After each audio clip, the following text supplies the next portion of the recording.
Welcome students. Let us see topic 8.4, the gravitational constant. We have seen that in the equation of Newton's universal law of gravitation there is a constant denoted as capital G and known as universal constant of gravitation. The value of this constant capital G was first determined by English scientist Henry Cavendish in 1978. The whole arrangement of the experiment done by Cavendish is shown here. Look this. This is a rod AB, almost a weightless rod AB, and this is a fine elastic wire. Okay, it's an elastic wire. Here these are two small spheres, capital A and capital B. Small spheres capital A and capital B are made out of lead and their mass is small m. The same way, nearby A and B you can see a large sphere S1 and here a large sphere S2. These large sphere S1 and S2 are also made out of lead and they are having mass capital M.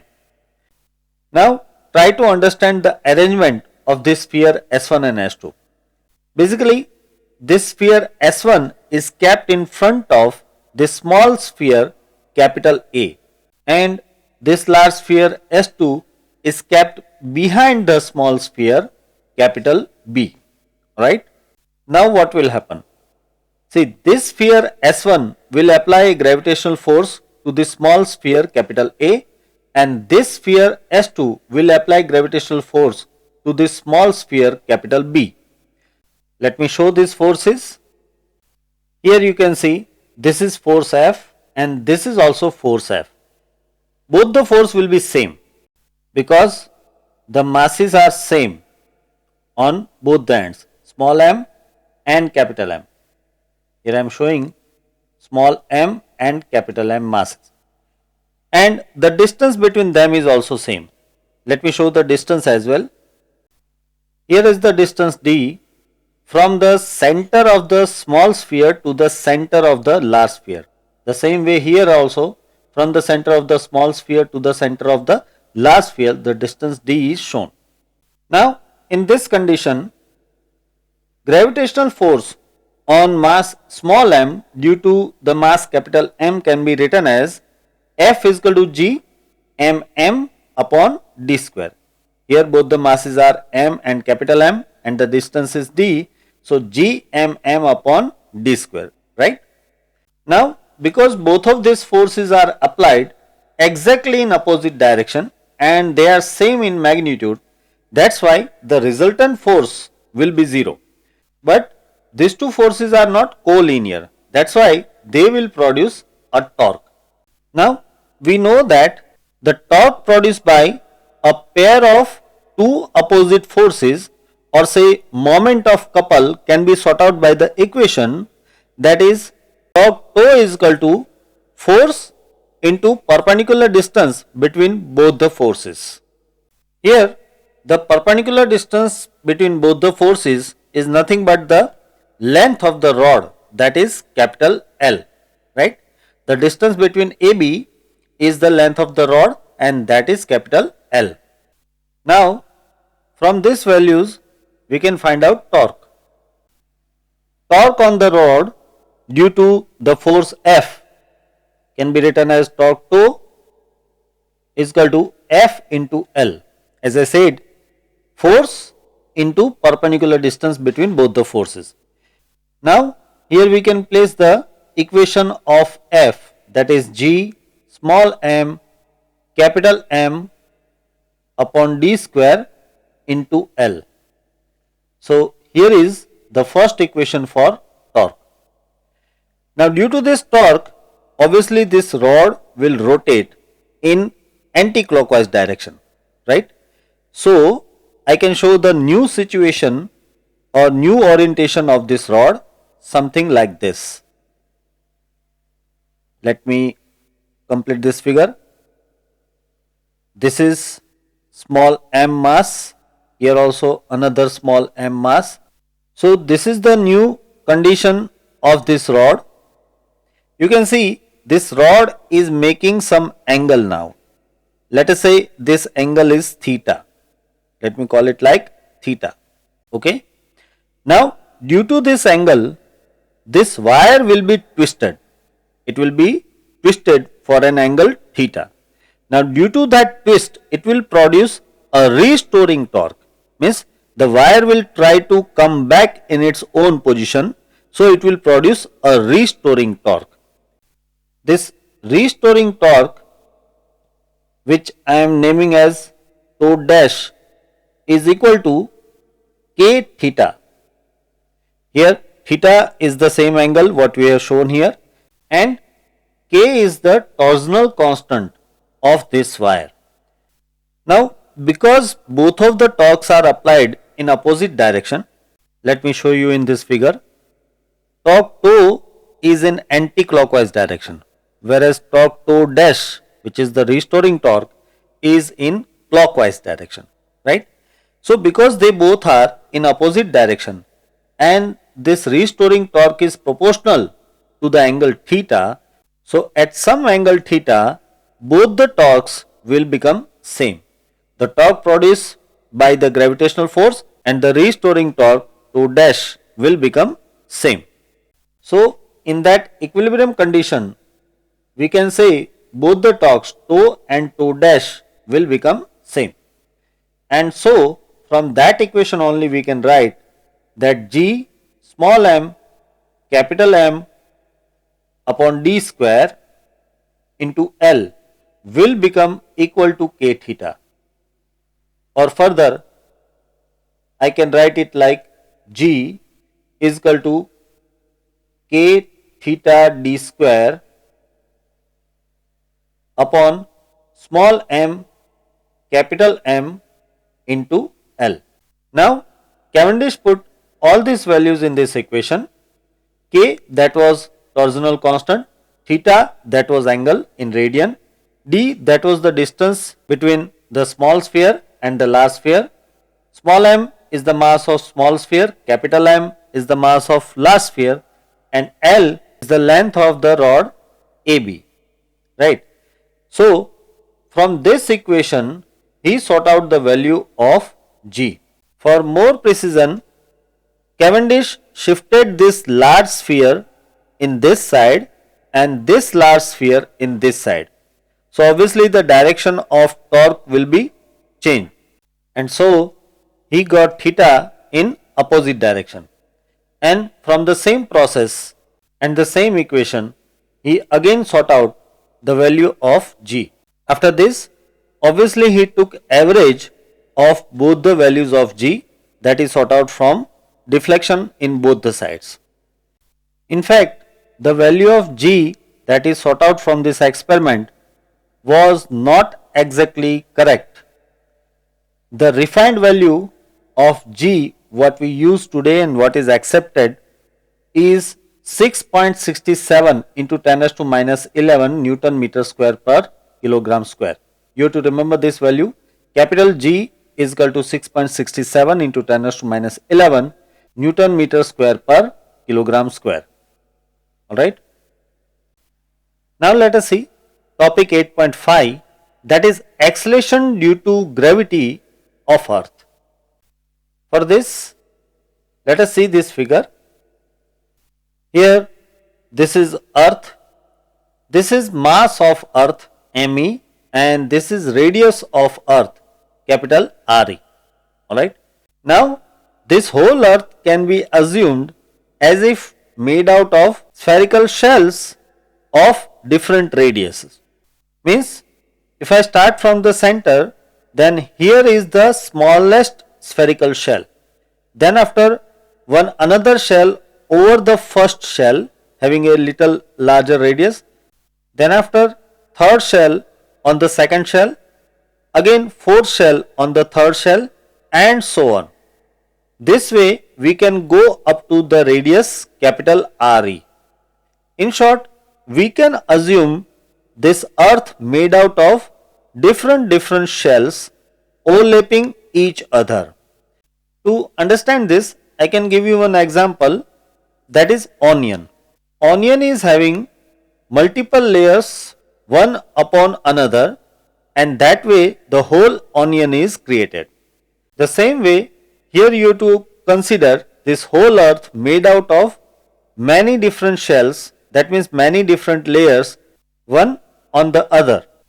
Now if we consider a mass small m outside of earth at the distance small r dash, let me show the distance, this is small r dash, then the gravitational force on this mass small m at this distance small r dash due to earth's mass me can be written as F dash is equal to g small m me upon r dash square. Here is r dash square. Now there is nothing new in this equation, because when we are outside of this earth, that means we are outside of all the shells that we have assumed in this earth, and we already discussed this thing in topic 8.3 that when we are outside of a shell, the whole mass of the shell behaves as if it is concentrated at the very center of the shell.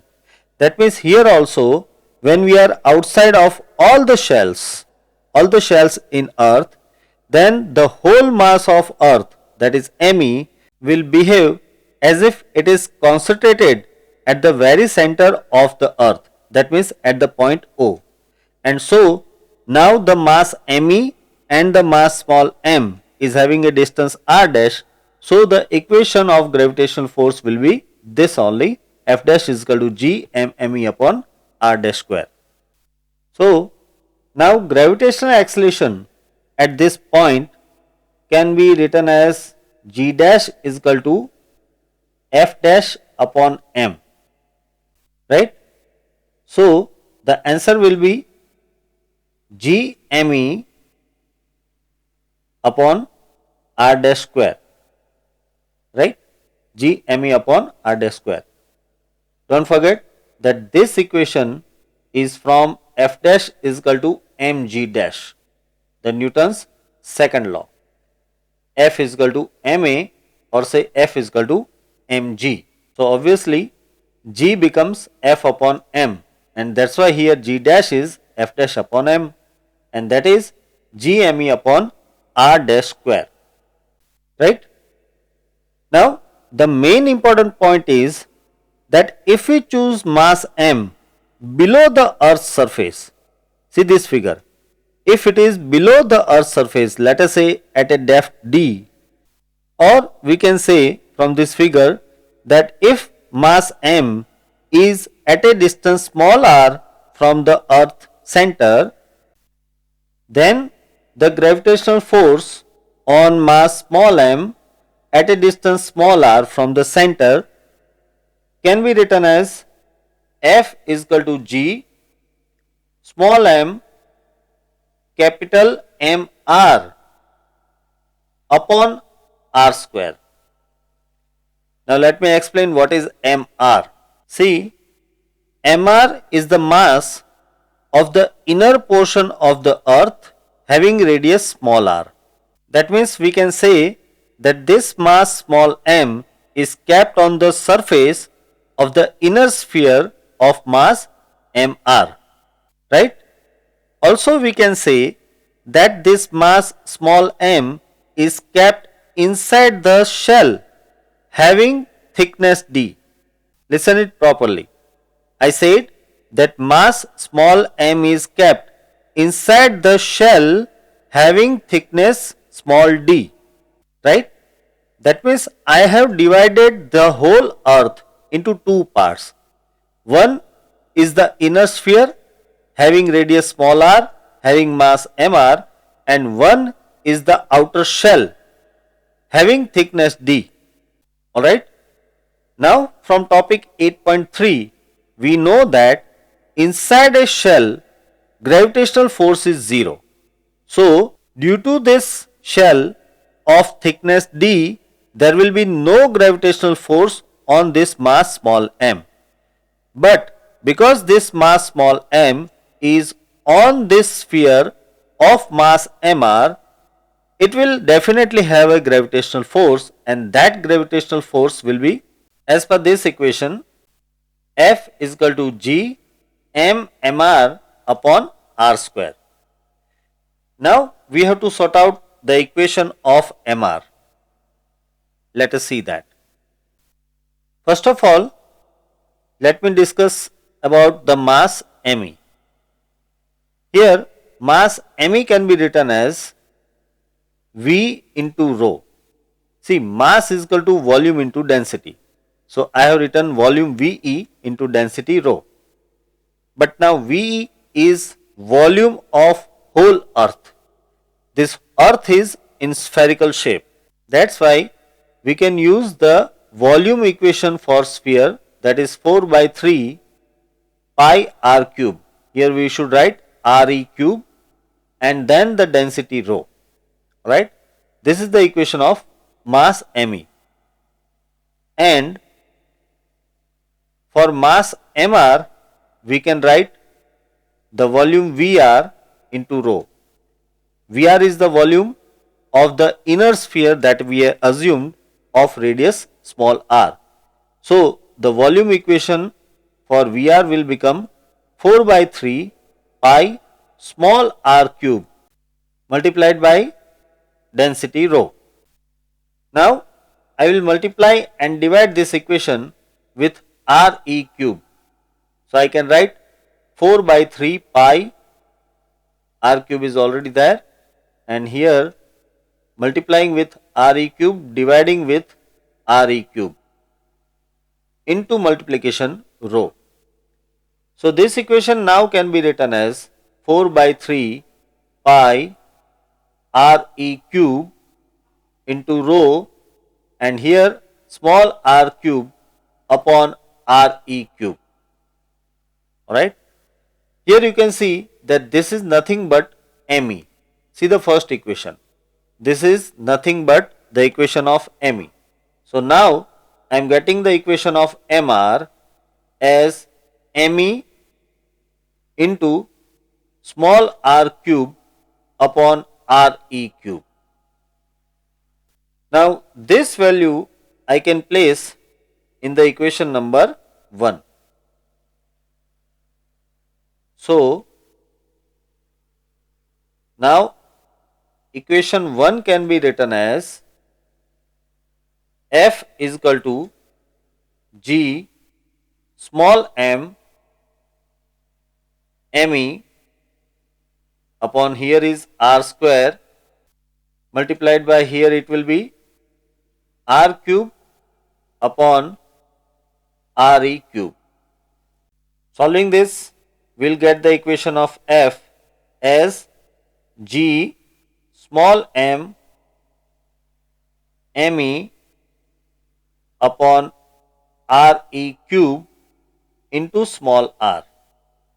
Now we can find out the equation of gravitational acceleration G at the distance small r from the center, and that will be G is equal to, again the same equation, F upon m. While dividing this equation with m, we will get G into me upon re cube multiplied by small r. You can see here that the gravitational acceleration small g is proportional to the distance small r from the center. That means here we can discuss two cases. Case 1, that is at the center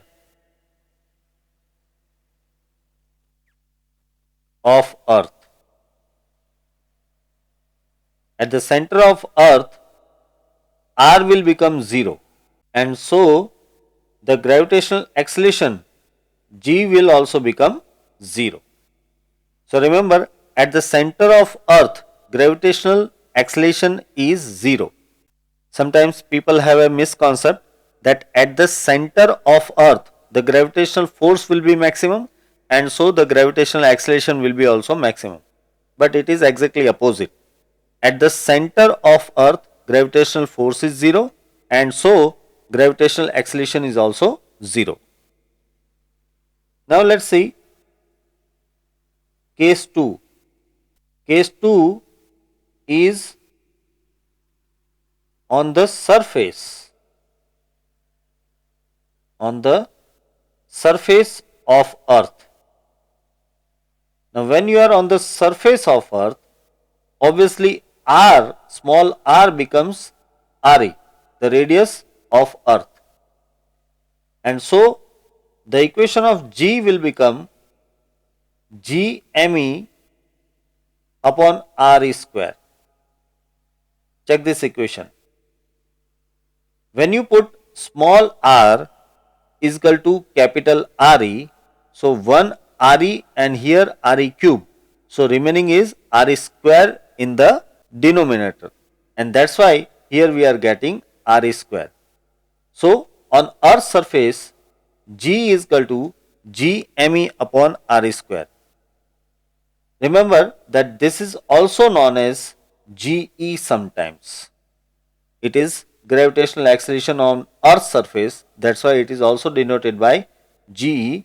G is equal to gme upon RE square. This is a very important equation, you should remember always, and so I am putting a bracket over it. Okay. Now let us see topic 8.6, that is acceleration due to gravity above and below the earth's surface. First we will find out the gravitational acceleration above the earth's surface at height h. It is at height h. Now for that, see this figure. Here is earth of mass me and radius re, and this is mass small m at a height h from the earth's surface. Here you can see that the total distance of this small m mass from the earth's center is small r. Obviously here r will be equal to re plus h. Okay.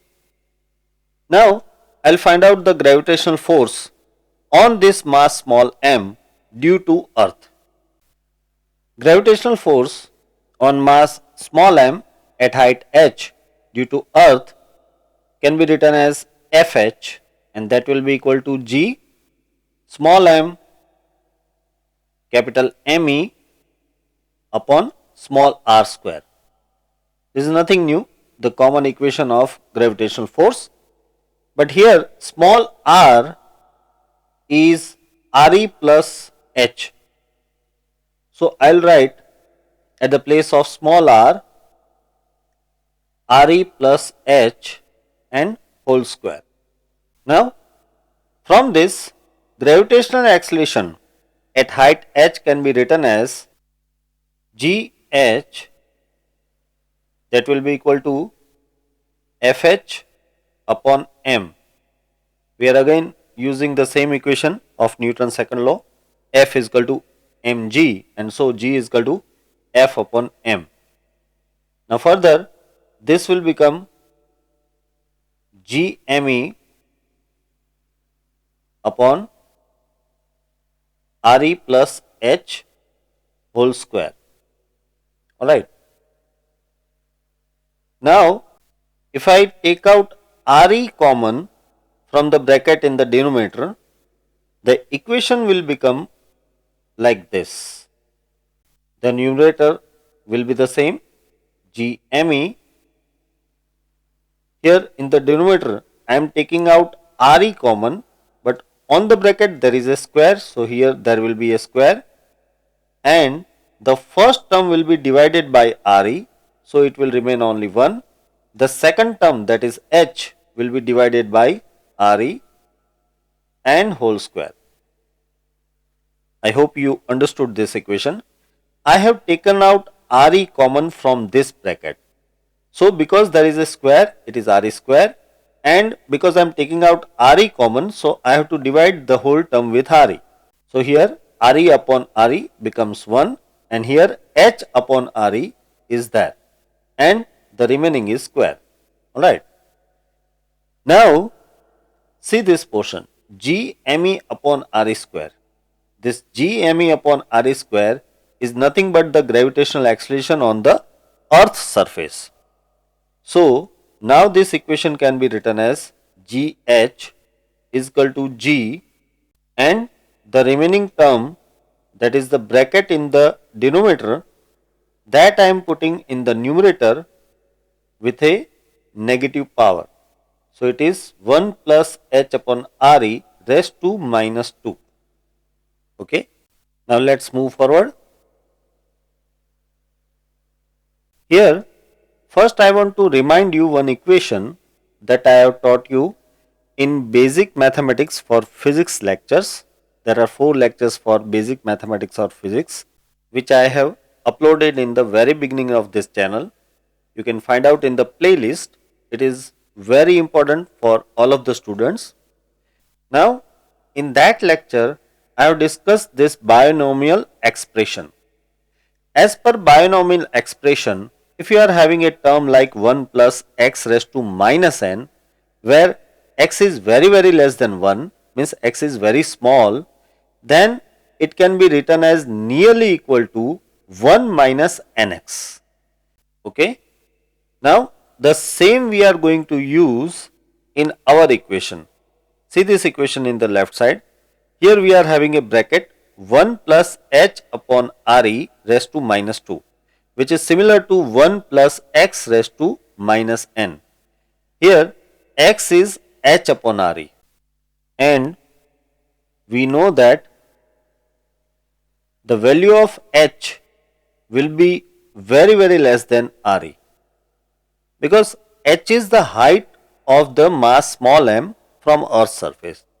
Now how far you can go in the Earth's surface? Let us say you have climbed the Mount Everest, okay, then that is also nearly 8.5 kilometer. So you can write h is equal to 8.5 kilometer, but the radius of Earth is nearly 6400 kilometer. So in any case h will be always less than RE, and thus it is very obvious that h upon RE will be very less than 1, which fulfills our this condition that x should be very less than 1. In this bracket, h upon RE is similar to x, alright, and minus 2 is similar to minus n. So we can write the answer of somewhat this kind, 1 minus nx. According to that, now the equation of GH can be written as G 1 minus 2h upon RE. Try to understand this equation. Here at the place of minus n I have kept minus 2, at the place of x I have kept h upon RE, right. So the equation of GH becomes G into bracket 1 minus 2h upon RE. This shows that the gravitational acceleration GH will decrease with the increase of height h, right. So remember this equation, GH is equal to G into bracket 1 minus 2h upon RE, where RE is the radius of Earth and G is the gravitational acceleration on the Earth's surface. Let us move forward. Now let us find gravitational acceleration below the Earth's surface at a depth d. For this, see this figure. Here you can see this is Earth of radius RE and mass is ME, and at the depth d from the Earth's surface, here is a small mass m, which is at a distance small r from the Earth's center. This is depth d from the Earth's surface, and this is r distance from the center of Earth, right? Here it is very obvious that r will be equal to re minus d. You can see that this distance r is re minus d, alright. Now, as we have discussed in topic 8.5 already, that if we choose a mass small m here, then the gravitational force on this mass m will be only due to this small sphere having radius small r, right? And there will be no gravitational force on mass m due to this shell having thickness d.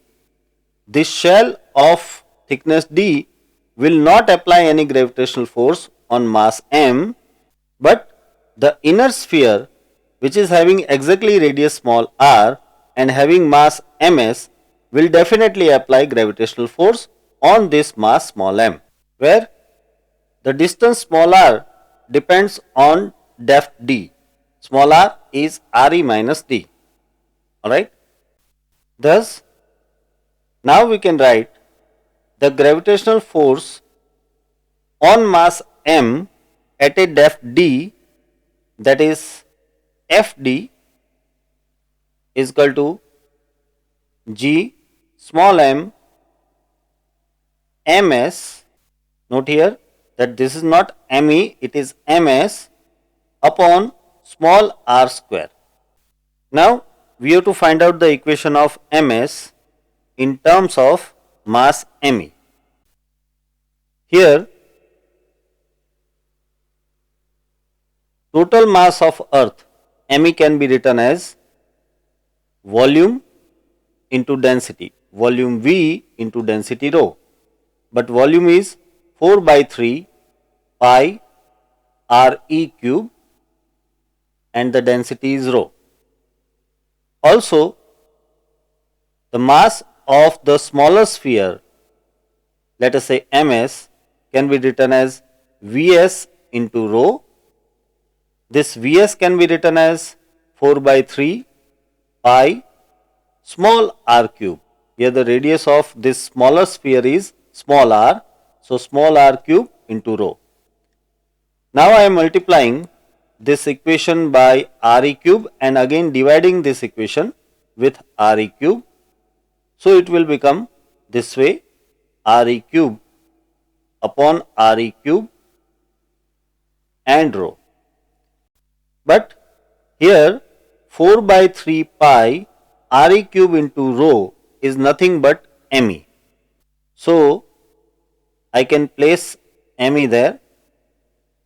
Ms is equal to me, and this will be r cube upon Re cube.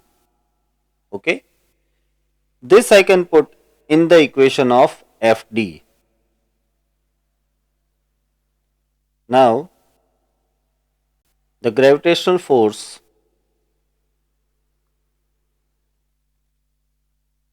Fd can be written as g small m upon r square, and at the place of ms I am putting me small r cube upon capital Re cube. Here in the numerator we are having r cube and in the denominator we are having r square. So one r will remain, and so the equation of Fd will become this way: g small m me upon Re cube into small r. Now let us find out gravitational acceleration at this depth d. Gravitational acceleration at depth d can be written as gd, and that will be equal to Fd upon m. Now when we divide this equation by m, we get gme upon Re cube into small r. Now we know that g me upon Re square is small g, that is the gravitational acceleration on Earth's surface. So I can put here g small r upon Re. Now small r is Re minus d. So I am putting here Re minus d upon Re. Alright. Now solving this, we'll get our final equation of Gd. Gd will be equal to G, and here 1 minus d upon Re. Here d is the depth from the Earth's surface, Re is the radius of Earth, and small g is gravitational acceleration on the Earth's surface. You have to remember this equation, it's a very important equation. Here also you can see that as depth increases, gravitational acceleration will decrease, right? You can see that this equation is similar to the equation of gravitational acceleration at height h, g 1 minus 2h upon Re, whereas we are getting here g 1 minus d upon Re, right? Here 2 is not there. This shows that if we go above the Earth's surface or below the Earth's surface, gravitational acceleration is going to decrease, but it will decrease more in case of achieving height, because gh is proportional to 1 minus 2h upon Re, whereas Gd is proportional to 1 minus d upon Re. So even if we take d and h as same, then also the gravitational acceleration on height h, that is gh, will be less than gd. You should remember this comparison.